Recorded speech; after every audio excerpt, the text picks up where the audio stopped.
101. Why did Jesus have to redeem us on the cross of all places?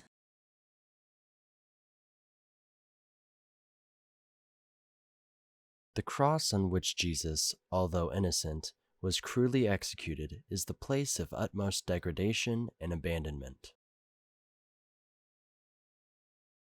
Christ our Redeemer chose the cross so as to bear the guilt of the world and to suffer the pain of the world.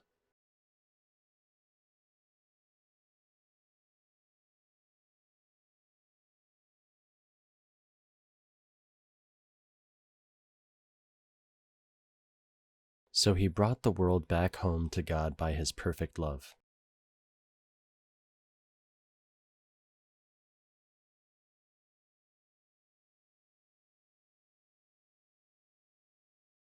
In the time of the Roman Empire, people who were guilty of a crime would be crucified by the Roman authorities.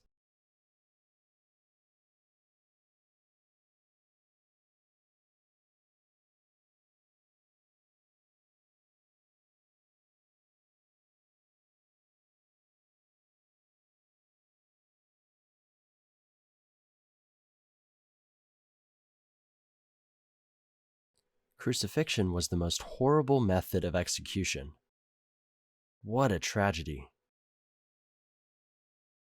It was forbidden to crucify Roman citizens, whatever crimes they were guilty of.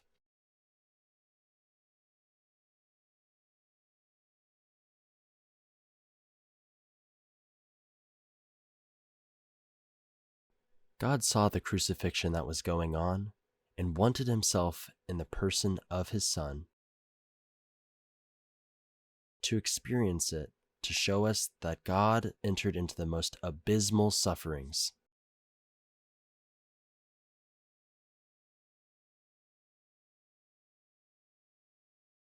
He wanted to be able to share our sufferings because God loves us so much.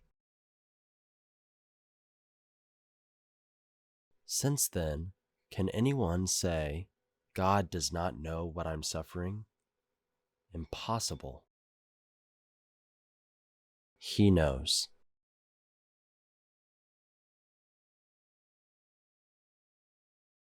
Pope Benedict XVI said, "His death on the cross is the culmination of that turning of God against himself."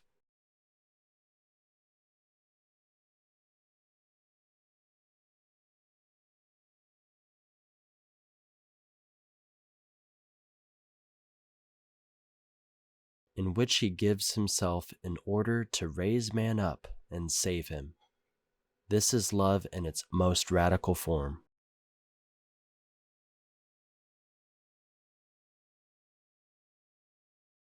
Question 102. Why are we too supposed to accept suffering in our lives and thus take up our cross and thereby follow Jesus?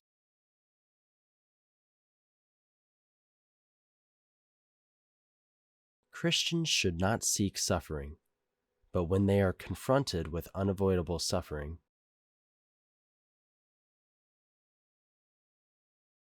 it can become meaningful for them if they analyze and unite their sufferings with the sufferings of Christ the best they can.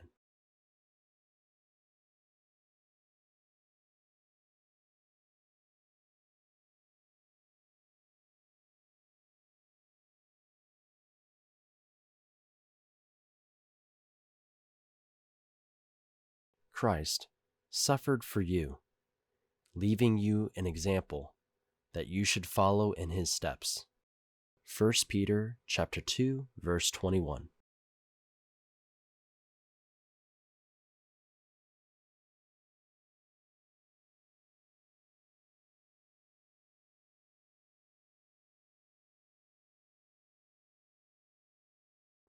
Do you know this well-known scriptural quote from Mark chapter 8, verse 34, where Jesus said,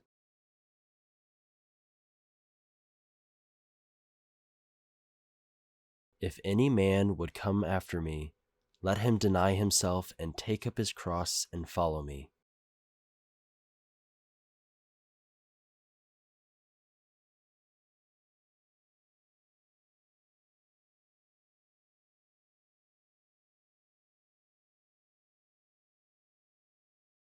What does it mean for a person to deny himself? It means for a person to put aside his or her wants and focus on serving God instead.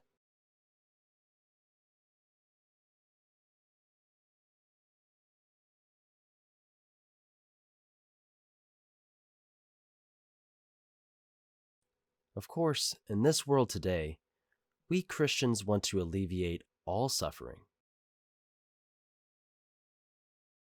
But that's impossible, and you may feel like you're trapped. No, we're actually not. What should we do?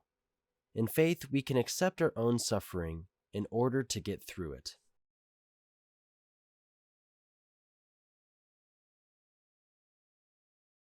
Also, we can share the suffering of others to support and guide others.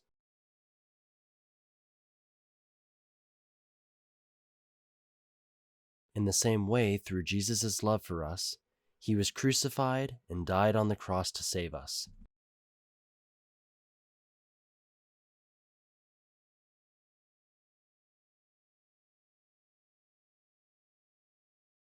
So when we suffer, we must look to Jesus on the cross.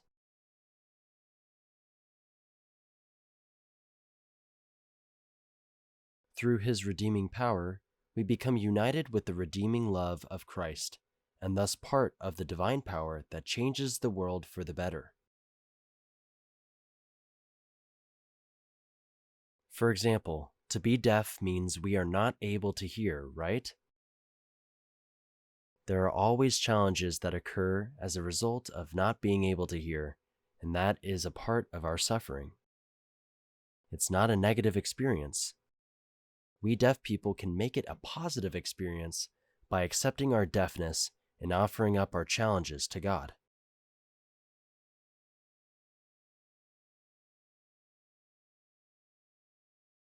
Our faith will help us to stay strong and overcome our sufferings like Jesus did with the cross.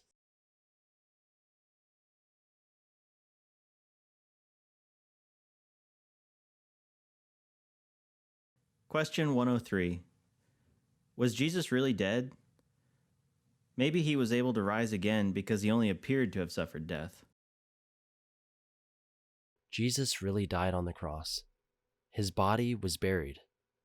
All the sources testify to this.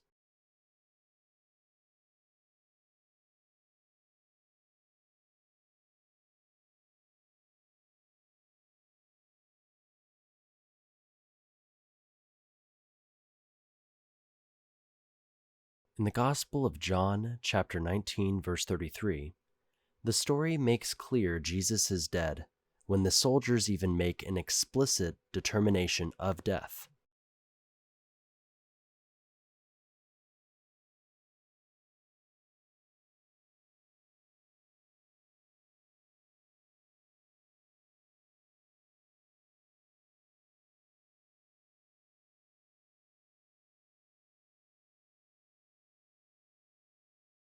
They open the side of Jesus' dead body with a lance and see blood and water come out.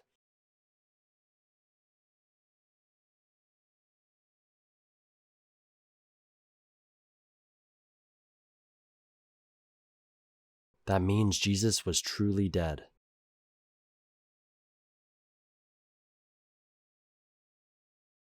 Furthermore, it says the two other men who were crucified with Jesus were not dead yet.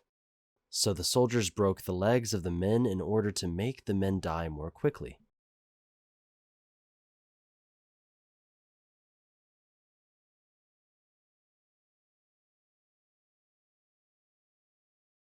But that did not happen to Jesus, because he had already experienced horrible flogging.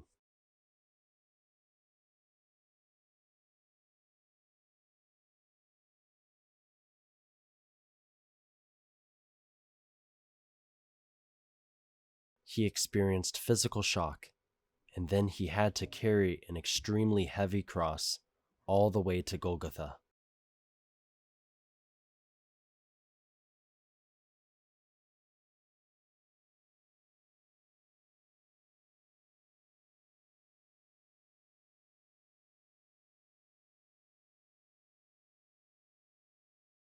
He fell because his blood pressure was low, which led to Simon having to help Jesus carry the cross up the hill.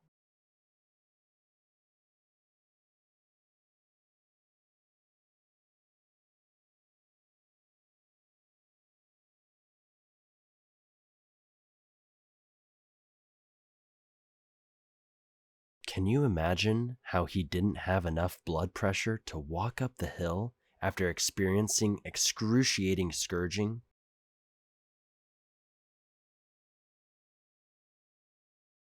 Remember, in the Gospel of John, in chapter 19, verse 28, when Jesus was on the cross, he said, "I thirst."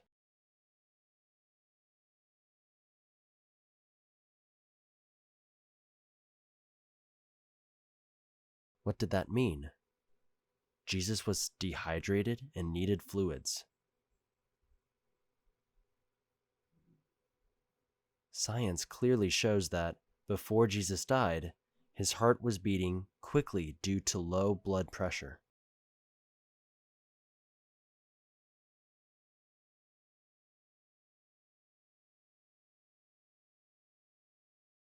The sac around the heart in his lungs were filling up.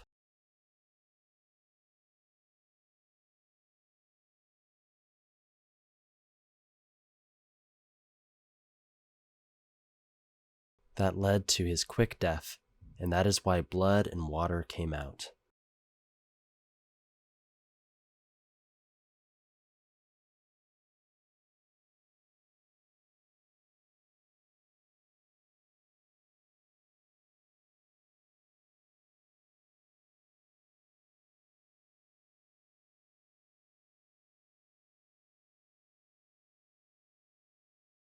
Hello, I'm Father Sean Carey, and this is my name sign.